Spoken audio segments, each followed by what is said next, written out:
안녕하세요. 북클럽 비바. 오늘은 드디어 우리가 본문을 마무리하는 날입니다. 물론 이 본문이 끝난 다음에 에필로그가 또 있어요. 그런데 일단 1, 2, 3, 4, 5, 6부 중에서 6부 마지막인 7장, 8장을 같이 보겠습니다.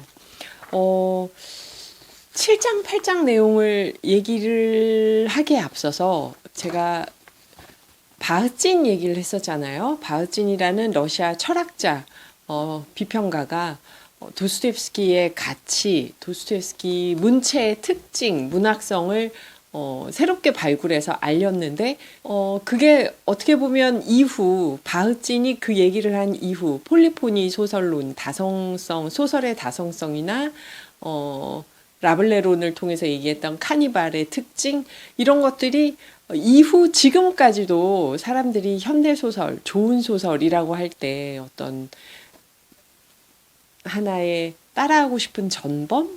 그런 작가로 도스토옙스키를 만들어준 거예요. 바흐진의 얘기가. 이런 얘기가 있었어요.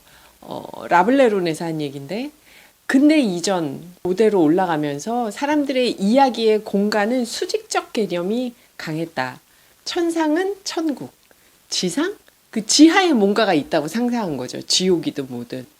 그런 수직적인 세계관이 사람들의 상상력을 보이지 않는 곳까지 상상하게 만든 거죠. 지하나 천국까지.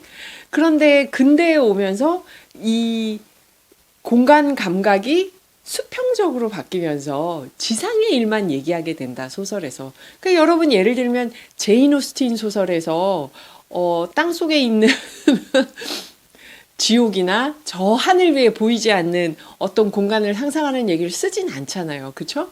스타인백의 분노의 포도에서도 그렇고, 사람들이 근대 소설하고 생각하면서 이 근대의 세계관 안에 들어왔을 때 보이지 않는 곳을 소설에 넣어서 우리가 볼 수 없는 존재들이 사람처럼 얘기하고 움직이게 만드는 거는 근대 소설이 아니라고 생각했던 거죠. 근데 바흐진이 그런 근대적인 세계관이 사람들의 상상력을 협소하게 만드는 것을 언급하면서 사실 더 풍요롭고 더 풍부한 상상을 했던 그 공간이 왜 소설에 들어오면 안 되는가. 예를 드는 게 도스토옙스키예요. 도스토옙스키의 죄와벌에서도 여러분 보시면은 그 흔적이 남았다고 해야 할까요? 사람들이 계속 꼭대기층으로 올라갔다가 지상으로 내려왔다가, 그리고 그 마르멜라도프를 만나는 선술집은 또 지하에 있었잖아요. 지하의 선술집으로 갔다가 지상으로 올라왔다가, 그 수직적인 개념의 공간이 여기서는 아주 많이 나오죠. 일상적으로 나오죠. 그게 페테르부르크에서 당시 서민들이 살았던 건축의 특징이었다고 할 수도 있겠지만, 어쨌든 높은 곳으로 올라갔다가 낮은 곳으로 내려왔다가 지상이 아니라 그 위, 그 아래에 공간이 있다는 생각을 계속 하면서 읽게 만들잖아요. 이게 바흐진이 얘기한 근대의 세계관 안에서 이렇게 제약받는 공간이 아니라 그 이전의 상상력이 도스토옙스키가 근대소설의 형식으로 죄와벌을 쓰는데 이 안에도 남아있는 흔적인 거죠. 그래서 보면 7장에서도 그게 계속 이제 경계를 넘어가는 그 문턱이 되잖아요. 라스콜리니코프가 어머니 집에 갈 때 올라가죠. 계단을 보고 어머니 집에서 내려와서 그 다음에 자기 집으로 갈 때 또 계단을 올라가요. 그곳에서 두냐, 기다리고 있던 두냐, 여동생을 만나죠. 또 내려오고. 이게 7장이었다면 8장에서는 소냐네 집으로 가요. 소냐네 집도 꼭대기 올라가죠.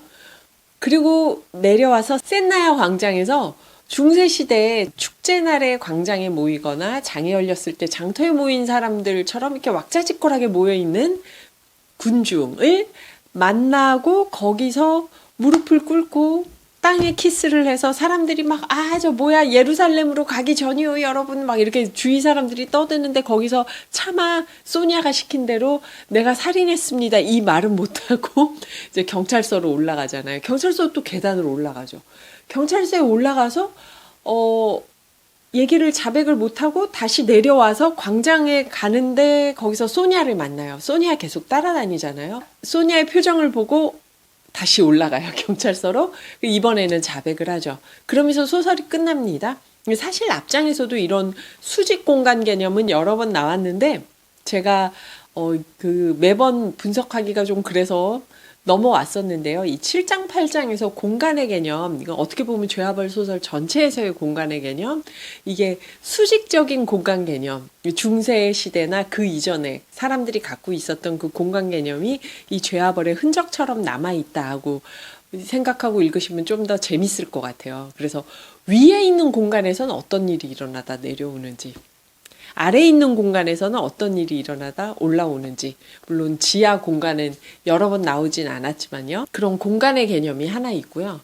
그리고 이제 그 올라갈 때마다 문턱이 있고 계단이 있고 하니까 계속 경계를 넘는 역할을 계단이 또 하게 되는 거잖아요. 그런 공간 개념을 염두에 두고 읽어보시면 좀 더 재밌을 거예요. 두 번째는 우리는 라스콜리니코프가 막 경찰서에 가서 자백을 했다 하고 소설이 끝나니까 마지막에 뭔가 자기가 반성하고 그 광장에 가서 키스를 하고 경찰서에 가서 자백을 했다고 생각하기 쉽잖아요. 근데 이 7장, 8장을 잘 읽어보면 만만치 않습니다. 라스콜리니코프가 끝까지 내가 뭘 죄를 지었나, 정말 내가 죄를 지은 건가, 나는 그냥 사랑하는 사람들이 이렇게 슬퍼하니까 소냐의 말이 틀린 것 같진 않으니까 또 이렇게 굴복하는 거 아닌가, 내가 혹시? 이 갈등을 끝까지 갖고 가요. 그래서 정말 자백까지 했지만 정말 100% 본인이 잘못했다고 반성해서 자백하는 건지에 대해서 약간 모호해요, 이게. 모호해요. 그러면 에필로그가 좀 더 이해가 돼요. 에필로그에 가서 왜 이렇게 버티다가 나중에 가서 소냐하고 이제 그런 서로의 사랑을 확인하는지. 그 두 번째는 그 라스콜리니코프는 과연 진심으로 본인이 잘못했다고 생각해서 자백을 하는가. 그래서 이 7장, 8장을 천천히 읽어보시기를 권합니다. 아닙니다.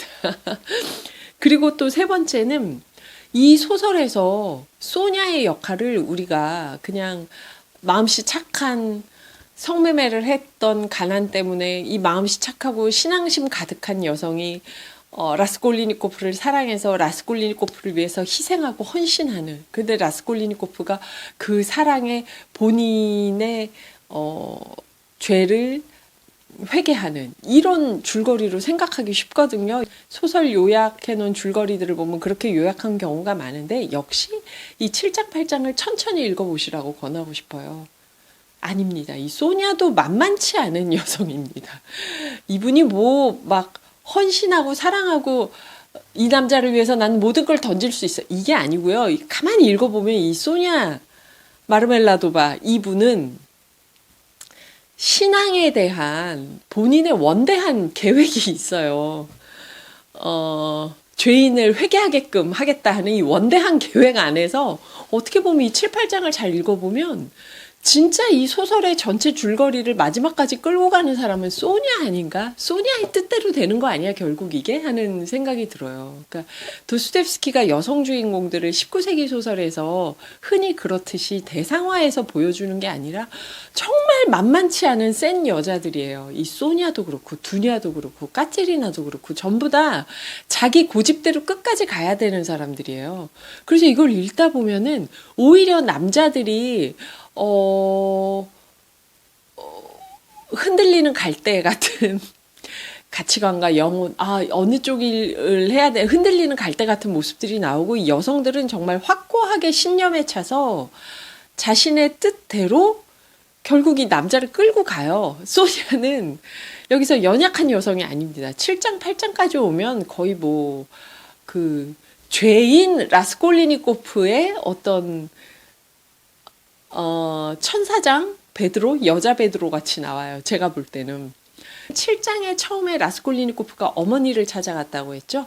그때 한 가지 포인트는 어머니는 굉장히 라스콜리니코프를 보고 막 엉엉 울고 막 아들이 어디 잘못될까봐 걱정하고 하는 여성일 것 같지만 여기 어머니도 한 끝이 있습니다. 이미 두냐가 잠꼬대로 한 말을 듣고 알고 있어요. 그리고 얘야, 네가 가는데 나도 갈 거고 두냐도 갈 거고 소냐 그 사람도 갈 거다. 우리는 모두 너를 따라갈 거다 하고 얘기할 때 약간 이 어머니가 아들이 불길한 시베리아로 간다는 걸 전제로 하고 이 말을 하나 하는 느낌을 줘요. 근데 이 어머니 끝까지 아들한테 무슨 짓을 했냐고 캐묻지 않아요. 그리고 아들이 하는 말을 그대로 믿어줘요. 어머니 사랑한다고 고백하죠. 이렇게 온 건 내가 항상 엄마를 사랑했다는 얘기를 꼭 해주기 위해서고 지금 우리들만 있게 돼서 기뻐요. 심지어 두냐가 없으니 더 기쁘고요.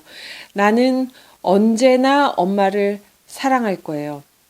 이런 얘기를 해요. 사람들이 뭐라고 하든 어머니는 내 얘기를 믿어주세요. 이런 얘기를 할 때 어머니가 물론 당연히 그런다고 하면서 눈물이 나고 울음이 북받치지만 역시 아들을 믿는다고 얘기를 해줘요. 그리고 나중에 에필로그에 가보면 어머니가 좀 정신 잃은 사람처럼 행동하지만 정말 끝까지 라스콜리니코프하고 약속한 대로 행동한다는 걸 알 수 있어요. 그러니까 여기까지 읽고 에필로그 읽은 다음 다시 여기로 오세요. 7장으로. 그리고 이 어머니가 라스콜리니코프와 마지막으로 만날 때 서로 무슨 약속을 하고 어떤 얘기를 했는지 찬찬히 읽어보시면 어머니가 나중에 정신을 좀 잃은 상태에서도 라스콜리니코프하고 약속을 끝까지 지켰구나.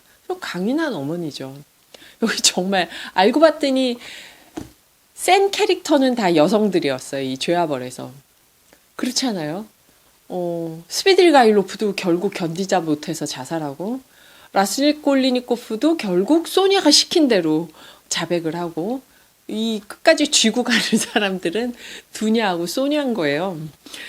두 번째는 두냐와 만났을 때 라스콜리니코프는 순순하게 본인이 잘못했다고 얘기를 안 한다.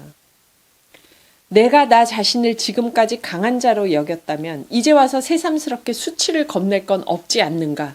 아주 두냐는 기가 차죠. 마지막까지 이런 소리를 하니까.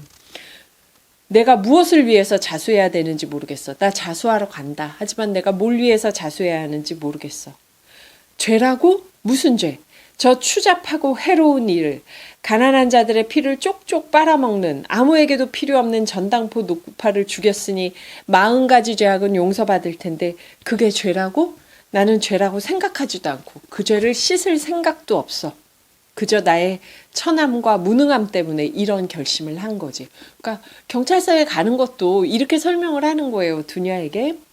그리고 계속 그래요. 이 세상에 언제나 폭포처럼 넘쳐났고 지금도 넘쳐나는 피, 샴페인처럼 넘쳐 흐르는 피, 그 피 덕분에 카피톨리누스 신전에서 월계관을 씌우고 나중엔 인류의 은인이란 칭호도 줬잖아. 카이사르 얘기예요. 그러니까 그렇게 피를 흘린 건 인류를 위한 거고 내가 이렇게 살인한 건 인류를 위한 게 아니야? 이 얘기를 계속 하는 거예요. 그리고 결국 이 말도 하죠. 어쨌거나 나는 너희들과 같은 시각을 갖진 않겠어. 만약 성공했더라면 나에게 월계관을 씌워줬겠지만 이젠 꼼짝없이 올감이다.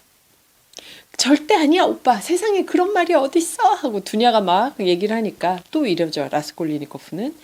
형식이 틀린 거지. 미학적으로 그렇게 좋은 형식이 아니었거든. 노파를 살인한 게. 나는 진짜 모르겠는데 왜 사람들을 향해서 폭탄을 던지고 포위 공격을 일삼는 게 더 점잖은 형식인 걸까? 미학에 대한 두려움이 무기력의 첫 번째 징후지. 그러니까 역시 전쟁을 하면 영웅이고 내가 이렇게 죽인 건 죄야? 왜? 미학적으로 이게 좋은 형식이 아니었다는 뜻이야? 그러다가 두냐의 고뇌에 찬 모습을 보면서 정신이 번쩍 듭니다. 예, 두냐. 내가 혹시 잘못했다면 용서해줘. 자, 가. 논쟁 그만하자. 그러다가 또 이래요. 내가 비록 살인자라고 해도 평생 의연하고 성실한 사람이 되도록 노력할 테니까 어쩌면 언젠가 네가 내 이름을 듣게 될지도 모르겠다. 너희들 얼굴에 먹칠하진 않을 거야. 두고 보렴. 증명해 보일 테니까. 그만 헤어지자. 이러고 헤어져요. 그리고 새벽녘에 내바강을 내려다보며 서 있을 때 내가 비열한 놈이라는 걸 알았어. 무슨 얘기냐면 나는 자살을 못했다. 강물에 빠져들지 못했고 내가 비겁해서 이렇게 자백하러 간다. 이 얘기를 하는 거죠. 그러면서 동생하고 둘 다 집을 나와서 다른 방향으로 가다가 서로 마주 봤을 때 짜증을 내요. 손짓하면서 빨리 가라고. 그러면서 그걸 또 부끄러워하죠. 그러면서 20년이 지나면 내 영혼도 제법 얌전해져서 말끝마다 나 자신을 강도라고 부르면서 사람들 앞에서 경건한 마음으로 흐느끼게 될까? 그래, 그러라고 지금 나를 저들은 유행지로 보내는 거다. 바로 이게 필요해서 저들은 전부 거리를 앞뒤로 정신없이 쏘다니는데 이미 천성만 봐도 너나 할 것 없이 죄다 비열한의 강도다. 아니 그보다 더 할 테지 백치니까. 내가 어쩌다 유형을 피하게 되면 다들 고결한 분노에 사로잡혀 날뛰겠지? 저들이 정말 싫다. 모조리 다. 왜 이렇게 라스콜리니코프는 굽히질 않는 걸까요? 본인이 살인한 걸 내심 부끄러워하고, 근데 그거를 비윤리적이라고 하면 자신 이론이 무너지는 게 되니까 미학적으로 아름답지 않아서 전쟁은 괜찮고 내가 죽인 건 안 좋은 건가 이런 생각을 할까요? 참. 그리고 이런 얘기를 합니다. 이 모든 것이 그야말로 책에 쓰인 대로 될 것임을 잘 알면서 나는 대체 왜 가고 있는 것일까? 여기서 책에 쓰인 대로 될 것을 안다는 게 무슨 뜻일까요? 성경? 사람들이 얘기하는 지혜가 담긴 어떤 책? 아니면은 지금 이 책? 결국 작가가 쓴 대로 될 거라는 걸 알면서 이런 뜻일까요? 전 이 문장이 좀 재밌었어요. 좀 두고두고 생각해 볼 만하다고 생각해요. 이 모든 것이 그야말로 책에 쓰인 대로 될 것임을 잘 알면서. 그러니까 나중에 포스트 모더니즘 소설에서 이렇게 이게 허구고 작가가 쓴 소설이라는 걸 드러내면서 그 소설과 독자와의 관계를 이렇게 허물어뜨리면서 서술자가 막 노출을 할 때 작품 속에서 근데 이 책에 쓰인 대로 진행되고 있다는 거를 의식적으로 등장인물들이 얘기를 하잖아요. 대표적으로 나보코프 소설이 그렇고. 그래서 이 도스토옙스키의 이 문장이 어떻게 해석할 수 있을까 하는 생각이 들었어요. 자, 이렇게 해서 아까 말씀드린 대로 두냐하고 만났을 때 끝까지 본인이 뭘 잘못했는지 모르는 것처럼 얘기해요. 라스콜리니코프는. 근데 그 앞에 어머니하고 만났을 때도 어떤 일이 있었냐면 이 어머니가 아들의 논문을 읽습니다. 그리고 잡지에 실린 네 논문을 벌써 3번째 보고 있는데 내가 너를 이해를 못했구나. 너는 정말 이렇게 훌륭한 일을 하고 있는데 막 이런 얘기를 어머니가 하는데 이때 무슨 표현이 나오냐면요. 라스콜리니코프는 신문을 들고 자기 논문을 슬쩍 봤다. 그의 처지나 상태에는 대단히 모순된 일이지만 자기가 쓴 글이 인쇄된 것을 처음 봤을 때 맛보게 마련인 저 이상 야릇한 톡 쏘는 것 같으면서도 달콤한 감정을 느꼈으며 더군다나 23살이라는 나이가 위력을 발휘했다. 근데 어머니가 뭐라고 하시냐면 돌아가신 너의 아버지는 잡지사에 2번이나 원고를 보내셨는데 처음엔 시였고 그 다음엔 소설이었단다. 내가 그 소설을 정설을 하게 해달라고 고집을 부렸지. 원고가 채택되게 해달라고 우리 둘이서 그렇게 기도를 했는데 안 됐지 뭐냐 결국 로자. 그런데 로자의 글은 지금 나온 거잖아요. 잡지에 실린 거잖아요. 그러니까 여기서 7장을 잘 보면 어머니랑 만났을 때 이 논문 얘기를 어머니가 하면서 아버지는 못 실었는데 하고 이 아들의 대단함을 얘기를 하잖아요. 그 다음 두냐를 만났을 때 로자는 본인이 논문에서 얘기했던 자신의 그 주장을 어떻게든 입증하고 싶지 않았을까요? 그런데 자백은 하러 가야 되고 그 상황에서 계속 이런 나는 잘못한 게 사실은 없다는 식의 얘기를 두냐에게 길게 한 게 아닐까. 어머니가 읽은 그 논문에서 이게 이어졌던 게 아닐까 하는 생각이 들고요. 7장에서 이렇게 어머니 두냐를 만났죠. 8장에서는 이제 자신의 집에서 나와서 소냐에게 갑니다. 이 8장에 나오는 소냐를 보면은 제사장이에요. 제사장. 이 연약한 여성이 아니에요. 막 당신의 십자가를 받으러 왔어, 소냐. 나를 교차로로 보내놓고 정작 일이 이 지경에 이르자 이제는 겁이 나는 건가? 무슨 말을 이렇게 하지 하고 놀라서 보다가 전율이 일었어요, 처음엔. 그러다 한순간 뒤에 그녀는 이 어조도, 이 말도 전부 허세라는 걸 알아차렸다. 두냐는 다 알아차리지 못했던 라스콜리니코프의 심연을 소냐는 알아차리는 거죠. 그는 제정신이 아닌 것 같았다. 한순간도 제자리에 서 있지 못하고 주의를 한 군데로 집중하지도 못했다. 생각은 꼬리에 꼬리를 물고 뒤엉켰으며 횡설수설했다. 손까지 살짝 떨고 있었다. 하는데도 소냐가 왜 그러냐고 달래주거나 물어보거나 울거나 이러지 않고 그냥 말없이 서랍에서 삼나무 십자가와 청동 십자가를 꺼내서 삼나무 십자가를 줘요. 이렇게 얘기하죠. 내가 온 건 원래 미리 알리고 싶은 것이 있어서 당신이 알았으면 하는 것이 있어서야. 아, 실은 그 때문에 온 거야. 당신도 내가 가주길 바랐으니까. 자, 내가 감옥에 갇혀 있으면 당신 소원도 성취되는 셈이지. 울고 있나?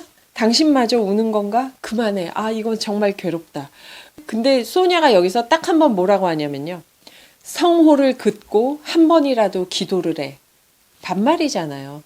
떨리는 목소리로 조심스럽게 부탁했다 하지만 이건 소냐 방식의 그 명령이잖아요, 이거는. 근데 부탁을 했어요, 이렇게. 그러니까 라스콜리니코프는 당신이 원한다면 얼마든지 하지, 순수한 마음으로. 하지만 그가 정작 하고 싶은 말은 뭔가 다른 것이었다. 그는 몇 번이나 성호를 그었다. 그러면서 소냐가 따라 나오려고 하니까 혼자 있으라고, 나 혼자 갈 거라고 짜증을 내면서 나왔어요. 그는 오직 도끼와 반항심 가득한 의심만이 영혼 속에서 들끓고 있었다. 계단을 내려가면서 또 생각을 하죠. 과연 이래야 할까? 자기가 소냐에게 작별 인사도 하지 않고 나왔다는 걸 깨닫고 도대체 소냐한테 왜 갔다 온 걸까 하고 괴로운 거죠. 소냐에게 우는 걸 내가 보려고 갔던 걸까? 왜 갔던 걸까 하고 괴로웠는데 센나야 광장으로 와서 또 재밌는 표현이 있습니다. 아무것도 집중할 수 없었다. 모든 것이 미끄러져만 갔다. 그러니까 모든 것이 미끄러져만 갔다. 어차피 책에 쓰인 대로 될 텐데. 이런 말들이 이제 나중에 포스트 모더니즘 소설에서 주인공이 여기서 움직이고 일어나는 모든 일들은 결국 소설 속에서 허구로 일어나는 일이고 작가가 지어내는 얘기들이라는 걸 일부러 막 드러낼 때 쓰는 표현들인데 도스토옙스키가 여기서 썼네요. 원래. 센나야 광장으로 와서 군중 속에 있으면서 갑자기 소냐의 말이 떠올라요. 교차로로 가서 사람들 앞에 절을 하고 땅에 입을 맞춰 그 땅에 죄를 지었으니까 그리고 온 세상을 향해 큰 소리로 나는 살인자다라고 말해. 예전에 만났을 때 했던 얘기잖아요. 갑자기 새로운 감각의 가능성이 엄습해서 충만하고 완벽하고 새로운 감각의 가능성에 몸을 맡기고 그게 발작처럼 갑자기 엄습해서 영혼 속에서 하나의 불꽃처럼 타오르는가 싶더니 갑자기 불길이 되어 그를 휘감았다. 성령의 불일까요? 그럴 수도 있고 아닐 수도 있죠. 그런데 이 내부에 있던 게 한꺼번에 누그러지고 그러자 눈물이 왈칵 솟구쳤다. 저는 이게 어떤 신앙으로 무언가가 마음에 바뀔 때 무언가를 도스토옙스키가 묘사했다고 생각되는데요. 그럼 이렇게 하면 마음이 한번 탁 바뀌어야 되잖아요. 이렇게까지 뜨거운 불길을 받으면. 근데 아니에요. 또 다시 원점, 또 다시 원점 하고 돌아가는 이 과정을 계속 보여주는 게 이 7, 8장에서 섬세하게 도스토옙스키가 보여주는 부분이라고 생각해요. 그래서 결국 라스콜리니코프는 광장 한복판에 무릎을 꿇고 땅바닥까지 몸을 숙여서 절을 하고 쾌감과 행복을 맛보면서 그 더러운 땅에 입을 맞춥니다. 일어난 다음에도 또 한 번 더 절을 합니다. 그러자 사람들이 뭐라고 와 술이 떡이 됐군 하고 막 깔깔대고 웃어요. 사람들이. 아 이것 말이요. 저 양반이 예루살렘으로 떠나는 참에 여러분 자식들과 조국의 작별 인사를 고하고 온 세상을 향해 절을 하고 우리 수도 상페테르부르크와 그 토양에 입을 맞추는 거요. 술이 취한 어떤 소시민이 덧붙입니다. 아직 새파랗게 젊은데 또 다른 누군가가 끼어듭니다. 귀족 출신인 것 같아? 누가 엄정한 목소리로 말해요. 아 요즘은 누가 귀족이고 누가 아닌지 통 분간을 할 수 있어야 말이지. 이런 얘기들이 막 나오니까 라스콜리니코프가 거기서 내가 살인을 했다는 말을 못해요. 그 말을 못하고 도중에 또 어떤 환영도 하나 보고 센나야 광장에서 땅바닥까지 몸을 숙여 한 번 더 절을 하고 왼쪽으로 방향을 틀어요. 그 말을 못하고. 근데 쉰 걸음쯤 걸었을 때 소냐를 발견합니다. 와, 소냐가 이제 어디든 따라가는 거죠. 여길 계속 따라왔다는 걸 알고 나서 숙명적인 장소에 다다릅니다. 가슴이 송두리째 뒤집혔지만 자 이미 그는 숙명적인 장소에 다다랐다. 어디예요? 이제 경찰서에 얘기하려고 온 거죠. 그 3층에 있는 경찰서.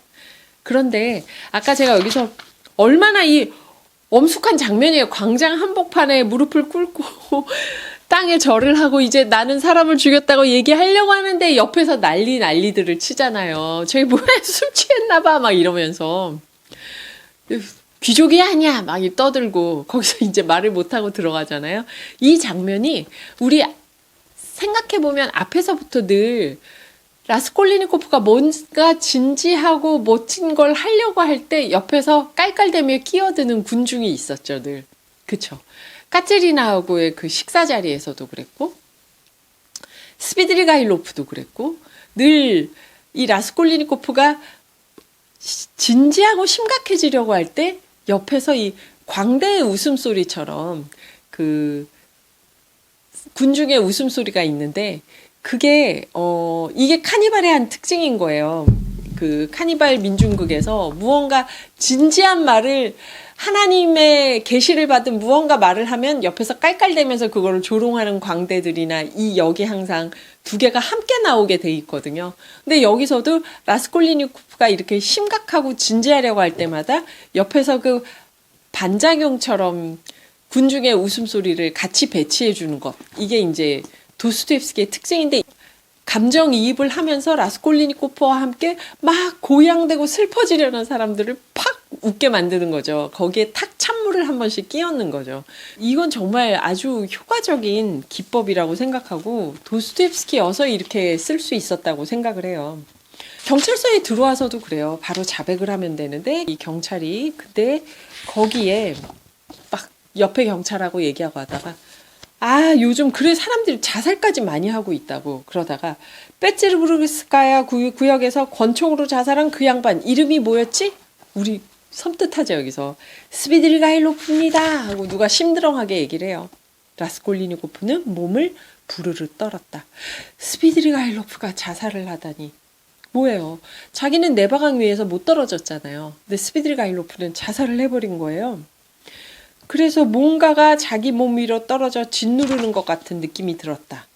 그래서 말을 못하고 나와요, 다시. 그리고 밖으로 나와서 몸이 휘청거리고 머리가 빙빙 도는데 오른손으로 벽을 짚으며 계단을 내려갑니다. 계단을 내려가서 마당 출구 머지않은 곳에 창백하다 못해 사색이 된 소냐가 서 있어요. 기이한 시선으로 라스콜리니코프를 바라봅니다. 그는 그녀 앞에서 걸음을 멈추었다. 그녀 얼굴에는 뭔가 고통스럽고 괴로운 것이, 절망적인 것이 어리었다. 그녀는 두 손을 탁 마주쳤다.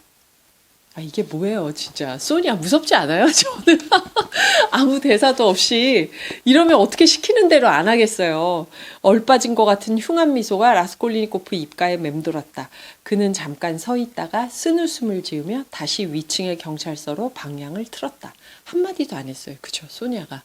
그런데 벌써 이 문장 하나하나에서 얼굴에 뭔가 고통스럽고 괴로웠고 절망적인 게 어리고 손뼉을 딱 치니까 하고 라스콜리코프는 다시 경찰서로 올라갑니다. 정말 이런 여주인공을 그렸구나, 도스토옙스키가. 이거를 몰랐구나 싶었어요. 옛날에 왜 저는 소니아를 그렇게 부수적인 인물처럼 못마땅해 하면서 읽었을까요? 왜 좀 더 막 강하고 설치는 여자로 그려주지 않은 거야? 20대 때 저는 그렇게 생각했는데 지금 읽어보니까 정말 제일 강인한 사람은 소니아잖아요. 그쵸? 근데 결국 라스콜리니코프는 올라갔어요. 그런데 이 마지막 장면은 제가 그대로 안 읽을 수가 없네요. 일리아 페트로비치, 그러니까 포로흐하고 두 사람은 잠시 서로를 쳐다보며 기다렸다. 물을 가져왔다. 라스콜리니코프가 말문을 열어요. 바로 제가 물부터 마셔요. 그러니까 라스콜리니코프는 한 손으로 물을 물리치고 조용히 띄엄띄엄 또박또박 말했다. 바로 제가 그때 관리 미망인인 노파와 그 여동생 리자베타를 도끼로 살해하고 금품을 훔쳤습니다. 일리아 피트로비치는 입을 딱 벌렸다. 사방팔방에서 사람들이 몰려들었다. 라스콜리니코프는 자신의 진술을 되풀이했다. 끝. 와, 이렇게 사방팔방에서 사람들이 몰려들었다 하고 끝나요, 소설이. 이 마지막 장면 대단하지 않나요? 라스콜리니코프는 자신의 진술을 되풀이했다. 끝나요. 물론 그 뒤에 에필로그가 있죠. 근데 에필로그는 지금까지 왔던 이 시공간하고는 좀 다르게 시간 뚝 떨어뜨려서 다시 요약 정리하고 시작하는 거니까 결국 이 페테르부르크에서 있었던 살인 사건은 이렇게 끝나는 거죠. 어떤 사람이 누군가를 죽여서 범인으로 밝혀지는 과정이 죄와벌에서는 집중적으로 앞에서 왜 죽이는지를 다 보여주고 살인 장면을 독자가 경찰보다 더 많이 알면서 시작하죠. 그러다가 마지막에 가서는 그 사람이 자백을 하는데 사방팔방에서 경찰이나 경찰서에 있던 사람들이 모여들면서 끝나는 거예요. 이런 장면은 진짜 지금 소설에서도 잘 보기 힘든 거 아닌가요? 정말 세련되게 끝나지 않았나요? 왜 예전에 읽었을 때는 라스콜리니코프가 죄를 인정하고 자백하러 간다고 생각했을까요? 지금 다시 읽어보니까 끝까지 라스콜리니코프는 마음에서 인정한 게 아니에요. 그냥 소냐의 보이지 않는 힘으로 불길이 일고 자백하러 갔다가 다시 나왔다가 소냐의 표정을 보고 다시 또 자백을 하러 들어가는 거예요. 그러니까 어떤 천사나 성령의 힘이 있다면 그게 소냐의 힘이었을까요? 여기서 굉장히 도스토옙스키는 근대 소설답지 않게, 그러니까 근대 소설의 틀을 깨버린 거죠. 보이지 않는 힘, 신비로움에 의해서 움직이는 라스콜리니코프를 마지막에 보여준 거네요, 결국. 이것도 아주 흥미로운 대목이었습니다, 저한테. 야, 소냐가 이 정도의 역할을 하는 주인공이었구나. 사실상 진짜 주인공이었구나 하는 생각이 들고요. 역시 백미는 제일 마지막 장면이죠. 자백을 하는데 사람들이 몰려오고 라스콜리니코프는 반복했다 하면서 이 소설이 탁 끝나는 거. 이렇게 끝나는 소설을 쓰고 싶다는 생각이 들어요. 그리고 라스콜리니코프가 스비드리가일로프의 자살을 알게 되는 것도 그렇잖아요. 자기는 네바강까지 가서 못 죽었는데 앞에서 막 자기에게 호의를 베풀던 경찰관이 요새 자살도 사람들이 많이 하고 말이에요. 누구지? 그 사람 이름? 스비드리가일로프 이러는데 그렇게 알게 되는 이 장면도 굉장히 세련되게 처리가 되잖아요. 그러니까 도스토옙스키 소설을 읽으면 아주 세련된 것과 아주 구닥다리 같은 게 이게 공존하고 있구나 하는 생각도 들고요. 네, 오늘 여기까지고 다음에 에필로그를 하면서 이제 죄와벌을 마무리할 텐데요. 마무리하고 싶지가 않네요. 다시 처음서부터 다시 하면 훨씬 더 풍부하고 재밌게 할 수 있을 것 같은데 그러면 안 되겠죠. 여기서 마무리하겠습니다. 감사합니다.